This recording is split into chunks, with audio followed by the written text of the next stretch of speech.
19岁就进了紫砂工艺厂。厂里比较重视全手工制作，分2个徒工班。开始是做元漆打基础，都是学了3年学徒。紫砂呢，都是师傅带徒弟，父母带子女，都是有传承的。我师傅顾赛白大师呢，他以方漆为主，下了班啊，就是开始自己就学习做方漆。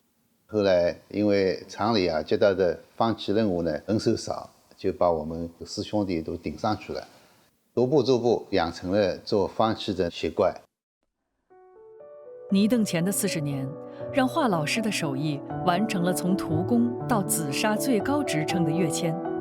但面对古人的经典，依然还反复在训练。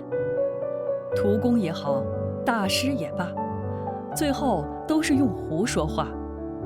所有人类艺术的本质，拼到最后，是人与自我的对抗。